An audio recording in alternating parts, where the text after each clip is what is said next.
Hola, muy buenas a todos y bienvenidos de nuevo al canal. Hoy tenemos un presupuesto de un PC Gaming, el presupuesto del suscriptor que me pedía Darlantan 8 y me decía: me interesaría un presupuesto para PC Gaming con una GTX 1070 y una caja que va a ir dentro de un mueble por falta de espacio, máximo 500 milímetros de altura y con una buena refrigeración. El mueble se puede abrir cuando vaya a jugar. Presupuesto lo más cercano a 1200 que puedas, aunque estaría dispuesto a pagar 1350. Y bueno, como veis en pantalla, lo primero que he escogido pues es la tarjeta gráfica. En este caso me he decantado por la más económica que había, sin llegar a ser la Mini ATX ni los modelos de referencia, y estamos hablando de esta Gigabyte GeForce GTX 1070 WF2 OC 8 GB de GDDR5. La verdad es que es la 1070 estándar, lo único que en este caso pues tiene solo dos ventiladores en lugar de tres, pero más que suficientes para refrigerar. No es una versión especialmente indicada para 0C, es decir, es una versión bastante económica, pero bueno, es una 1070 y ahí no hay mucho más que decir. Vamos a pasar al siguiente componente, en este caso va a ser la CPU. Me he decantado por un Intel Core i5 6600K, 3,5 GHz de socket 1151 SBoxet, ¿vale? Lo que se supone que debería no tener disipador, aunque los Boxet sí deberían de tener disipador, en este caso no tiene disipador. Pero bueno, el procesador yo creo que más que conocido a día de hoy es el i5 que hay más estándar y que tiene capacidades de overclock, que es muy bueno. La verdad es que el resto del presupuesto ha sido muy comprimido y ajustado para que todo pueda encajar, porque como ya veis, entre gráfica y procesador se nos van los 600 euros. Así que vamos a pasar al siguiente componente.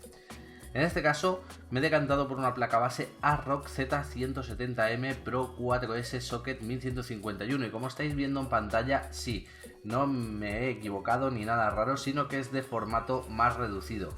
Es decir, estamos hablando de una placa base que es micro ATX.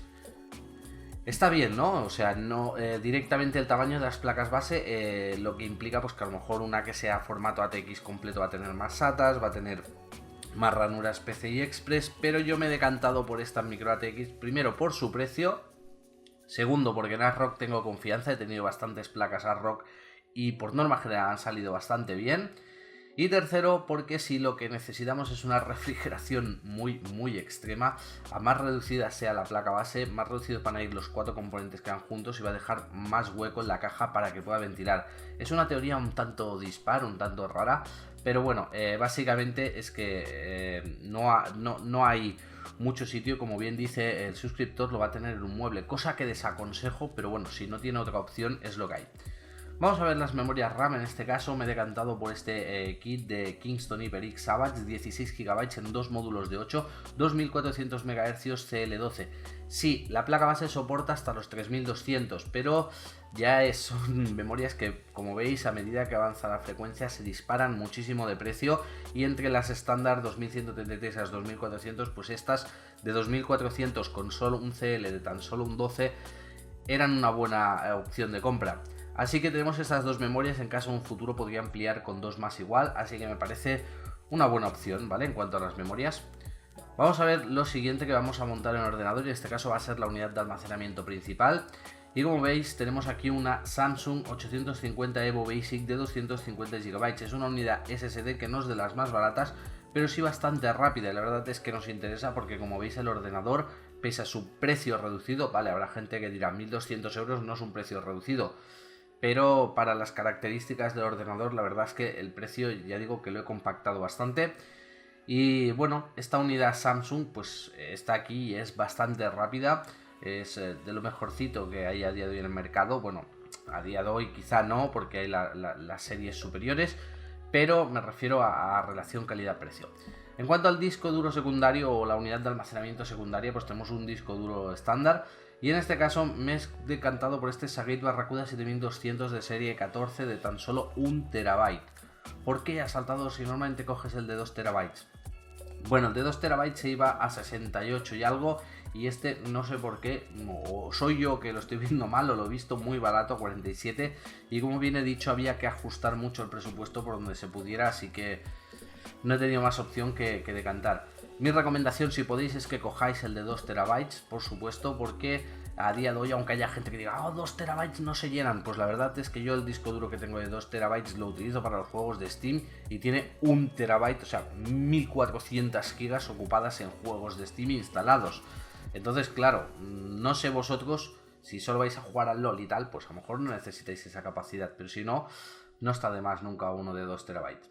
Vamos a pasar al siguiente componente, en este caso va a ser lo que va a alimentar el equipo, y estamos hablando de esta fuente de alimentación Corsair CS 550M 80 Plus Gold de 550 vatios. Sí, a ver, es una fuente semimodular, una fuente muy sencilla con pocos conectores, pero más que suficiente para alimentar lo que queremos, que es placa base, la tarjeta gráfica y poco más. Una de las buenas características que tiene esta fuente de alimentación y por lo que la he escogido es por su buena tasa de refrigeración. He estado mirando benchmarks y páginas inglesas y la verdad es que hablan muy bien en cuanto a lo fresquita que es la fuente de alimentación, y eso es algo que realmente necesitamos para este presupuesto, dado que, como os he dicho, va a ir dentro de un mueble y eso va a ser un problema. En cuanto a la caja, la vamos a montar todo el equipo en una NZX T-Source 340 negro y azul. ¿Por qué he escogido esta caja? ¿Por qué asaltador? ¿Por qué? Si no tiene buena refrigeración, o es lo que dicen. Bueno, primero de todo, la he escogido, os lo voy a explicar, por la posibilidad de ventilar hacia arriba. Dado que la caja no llega a la altura que él me decía, la ventilación por arriba va a ser un extra. ¿Hay cajas más baratas que ventilan mejor por arriba? Sí, lo sé. Sí, por supuesto que sí. Pero esta caja, aparte de tener la fuente de alimentación aparte y demás, mejora en principio el flujo de aire y la ventilación de algunos componentes. Además, si os fijáis, es una caja ATX. ¿Y esto qué quiere decir? Que la placa base, al ser formato micro ATX, va a dejar mucho espacio dentro de la caja. Y en teoría, es lo que os decía, eso va a permitir que el flujo de aire entre ventiladores desde delante hacia atrás sea un poco más libre y la refrigere un poco mejor. En cuanto a la estética, me parece genial, es una caja que por suerte he podido ver y es preciosa por su precio. Así que vamos a pasar al siguiente componente, y en este caso, como os he dicho, el procesador era Voxset, no tiene disipador, así que me he decantado por este Ryzen Tech Temis. Ryzen Tech, he tenido varios, he montado varios, y la verdad es que con los AIDOS dieron en el clavo, o sea, el modelo más económico, el AIDOS, es una pasada, y el Temis también lo es. La verdad es que es un disipador que, pese a su precio, ya una marca que a día de hoy ya se empieza a hacer más conocida, refrigera muy bien, así que lo recomiendo bastante. Este disipador nos va a permitir hacer un OC controlado en nuestra CPU, controlado, ojo, no estoy hablando de hacerle un OC extremo, pero sí un OC medio, que bueno, pues eso siempre nos dará un poquito más de potencia, de chicha a nuestro ordenador. Y por último, chicos, lo que todos esperáis es el precio total del presupuesto. Y en este caso estamos hablando de un precio de 1.226,56. Como veis, he mirado de irlo ajustando lo máximo. En cuanto a críticas al presupuesto, podría decir que podríamos reducir un poco el precio con la unidad SSD, podríamos haber escogido una placa base formato ATX, podríamos hacer 50 modificaciones diferentes. Pero la verdad es que, como ya sabéis, cada presupuesto es un poco diferente, un poco particular. Se pasa 26,56 € de lo que él me pedía, pero como decía que está dispuesto a pagar hasta 1.350, me parece que no es mala elección, mal equipo. Y nada, chicos, aquí lo tenéis, ya sabéis que el link al presupuesto vais a tener en la descripción del vídeo y que por supuesto podéis dejar cualquier tipo de comentarios. Asimismo, os recuerdo que podéis seguirnos en el canal de YouTube, en Twitter, en Facebook, en Instagram, para saber las últimas noticias. También deciros que os podéis suscribir en la web, que ya he corregido el problema del login, ya podéis estar allí, postear en los foros por si queréis algún presupuesto, alguna cosa, os ayudarán algunos de mis compañeros, de la gente que colabora conmigo en la web. Y nada, chicos, no hay nada más que decir. Espero que os haya gustado el vídeo. Si es así, ya sabéis que podéis apoyarlo con un like, compartirlo en las redes sociales o, por supuesto, suscribiros al canal para más vídeos.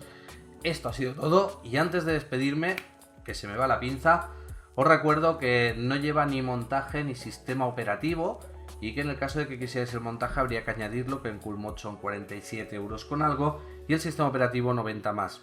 Ahora sí, con esto me despido y hasta el próximo vídeo.